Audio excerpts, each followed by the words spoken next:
Hello guys and welcome to another edition of Rage Against the Dice. Today we've got an unboxing video for Star Trek Adventures. Now Star Trek Adventures is both a miniatures game, a small skirmish style game, and also a role-playing adventure done by Modiphius Entertainment. Now, I am a massive Star Trek fan, as everybody should be. Now you're talking the original, you're talking Next Gen, you're talking Voyager, you're talking Deep Space Nine, you're even talking about Enterprise, and then to a very, very lesser extent, Picard, which is a very good show, but it's very much not Star Trek, and we just don't speak of Discovery. It's bad as a sci-fi, it's bad as Star Trek. I just need to get that out of the way, I do apologise, but yes. Modiphius Entertainment do a range of role-playing games, many, and we're going to cover them all off in a series that Vince is going to do where we have a look at each and we review them. Maybe we'll even do some filming of Star Trek. The others probably not, but maybe Star Trek. But anyway, within the RPG, you get the set of rules to play the miniature game. And this is one such set of miniatures. Now, this is Star Trek TNG, or the Next Generation, as you can see, and the 32mm scale. Now, you can get a number of other sets. You can get the original TOS. You can also get a Klingon set and a Romulan set and maybe a Borg set.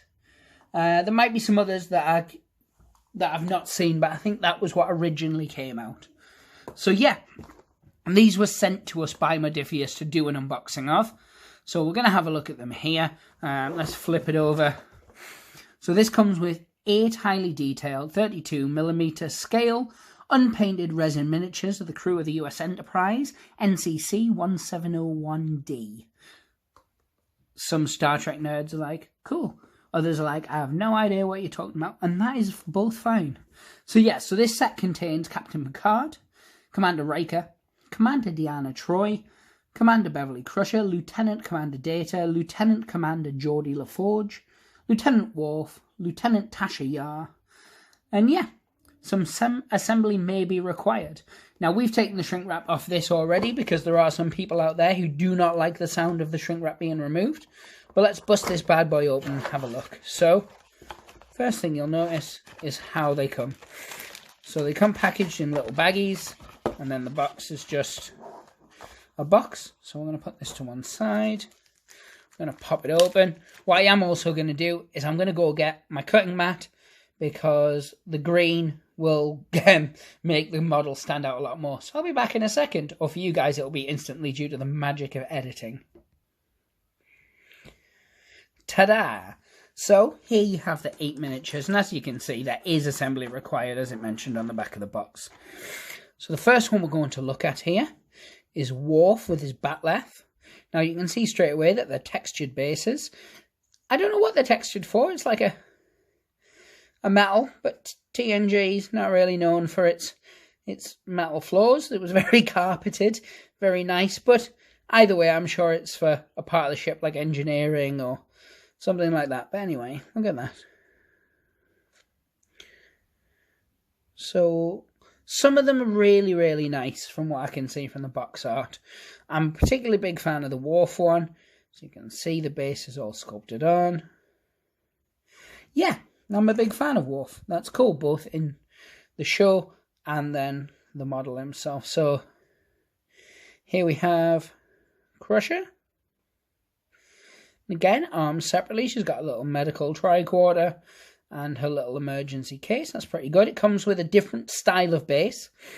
And this is a planetary style base, as you can see. So she's on an away mission, which really explains the case, I guess. Again, really nice sculpt. I'm not a big fan of the base being different. I like uniformity, but that's a personal preference more than anything. So here we have Deanna Troi. Again, she comes with a metallic-y style base, and it's just the arms to stick back on. Now, that's the same with all of them. The legs and torsos are attached, with the heads as well. So there's not too much assembly required here. Because they're resin, of course, they will need a bath. Here's Geordi LaForge. He again comes with an away mission style base. He's got his visor, he's got the arm separately with a tricorder and another. That'll be an engineering style kit. But yeah, one thing you may be noticing, if you're a Star Trek aficionado, is that they have a couple of different styles of uniform here as well. And we're going to get to that in a minute. We'll look at that on the box art, because it shows up clearer. I will show you these guys assembled, of course. I won't show you them painted in this video, maybe in another video. So here's Tasha Yar, Season 1, and then came back a bit later. We don't speak of that, although it did have one of my favourite episodes with the Enterprise C. So, again, an away mission style base. She doesn't come with a phaser or anything like that. Just comes with fists because she's a badass. And she was. So, this is my man, Captain Jean-Luc Picard. You can see there from his bald head. Comes with a phaser. Picard was much more of a talker than a shooter, but he had fired a phaser, so I guess we'll let it slide. And again, he comes with the I guess, bridge style or the ship style base. It's weird that he's pulling a phaser because he comes with that base, but I suppose it's not the end of the world, and, you know, people could argue one way or another. But yeah, so here we have Data. He comes with a phaser rifle from the look of it. Again, he's got that textured sort of kind of metal base. Not much flash and things like that on these, which is pretty impressive. The quality of the models is a lot better than it actually looks on the packaging. And here's Riker. Now, Riker's one of the models I'm not a big fan of. I don't think it looks that much like him, if I'm honest. But yes, so what we're going to do now is we're going to have a look at the packaging. We're going to spot the different styles of uniforms. I had a look at the models, and then what I'll do is I'll get them built up for you. So here we have it, as you can see. So you have up here, you have Beverly Crusher, you have Tasha Yar in the... Oh, and Worf. Yes, so they're all in the Next Generation's style uniform. The one, from the look of it anyway, it's the season 2.5 onwards, season 3. It's season 3, I think. It's the not crippling jumpsuits. And then the other guys are wearing what seems to be the movie style uniform, or like your Voyager style one.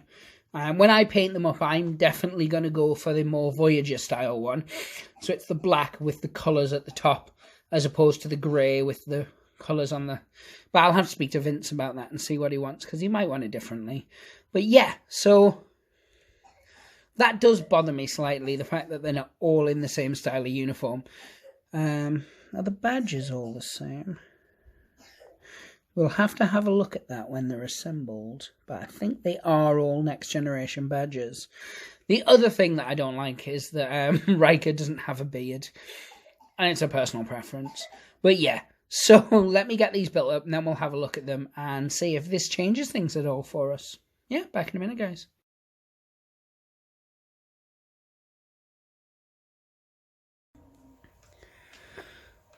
So, here we have the gentlemen and ladies assembled. This is the full bridge crew that you get in the set. So, they're built now, as I said.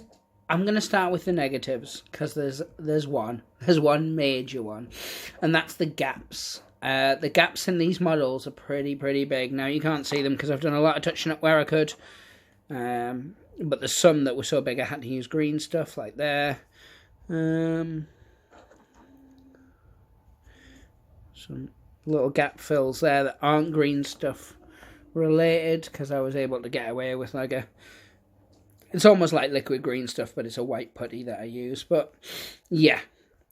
And then again, the bases, they don't fit into the holes on the bases particularly well. And then there's a couple of little bubbles on the bases that I need to fill. I've done that one, but I need to do a couple of the others. But for the most part, that's the only gripe I have with it. And I've been building miniatures long enough now that I don't really mind the odd little gap filling here and there. But for a new person, it is something to be aware of. You will have to fill some gaps. But, that being said, now let's get on to the positives. The sculpts themselves are absolutely beautiful. So we're going to take a look at each of them. Again, my personal preference, but I want Raiko with a big bushy beard. Although, still can't decide. I think he might have a beard. Now that I look at the model in more detail, there's a couple of little mould lines I need to get rid of. Again, it had a few mould lines, but that's not something that bothers me. As you know, I try and build them up quick so I can show them off for the video, and then I go back and I clean them up properly afterwards, because I could not accept mould lines. It would bother me. And the same with a couple of the tinier little gaps. I'll need to do a bit more filling, but for that I need to go and replace and get some new liquid putty. But as you can see, the sculpts themselves are absolutely fantastic. I don't think the box work does them justice. They could really do with getting a really good quality, like Golden Demon winner-esque painter to give them a paint job to really bring out the detail in the models, because they're really nice, and the box art with them just being like the resin colour doesn't really show off those details as much as it could. Here's the last one here on data. So to sum up the negatives in general of this box, the uniform's not matching, the base is not matching, and there's some slight gappage. Now the positives far outweigh that. Of course, they're really nice sculpts. They're decently priced. I think in the UK it's around about $39.99. Which, you get 2, 4, 6, 8 miniatures, that's about average, that's about right. You know, I don't have any issue with that. The sculpts themselves are good. I may have already mentioned that, but it's worth saying again. Yeah, if you've got the RPG, one of the expansion packs actually comes with the rules for playing the tabletop version of the game in it, which is pretty good. But yeah, I think they're really nice for their money. I'd really be interested in seeing some of the other sets. I actually had a look between the first part of the video I did and the building these to have a look, and there's actually a lot more sets than I thought. There is the original TOS crew, and there's these guys, and then there's a bridge crew for both the original series and Next Gen, which gives you just generic guys. Spoilers, there are Andorians, just saying. And then there's the Klingons, the Borg, and the Romulans. But then there's a load of other stuff. There's a box that gives you just all the villains. So I think Q's in there, and Khan, and a few others. And I'm really excited to have a look at that. But yeah, the range has been expanded quite considerably. Definitely think you guys, if you're into Star Trek, would definitely benefit from checking it out. Of course, as I said, we are going to be doing some little reviews of both the rulebook and all the supplements for the RPG. It's a game we play quite a lot. It's really fun.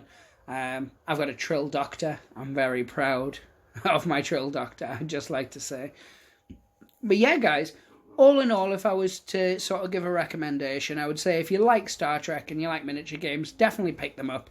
They can be used in the game that they're meant for, but you can also use them in games like 7TV and such, because of course that's just more of a generic rule set that you can play it in.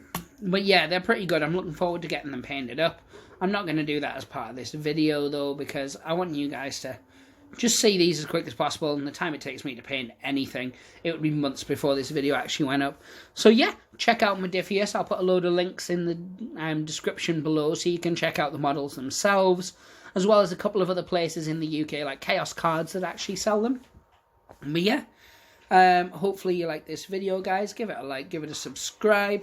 If you did enjoy it, just drop a little comment in the comment section. That's the word I couldn't think of. Yeah, have you bought any of the other sets? Let me know which one's your favourite. But anyway, guys, pray the dice gods. Hope they smile upon you and live long and prosper. Take care. Bye.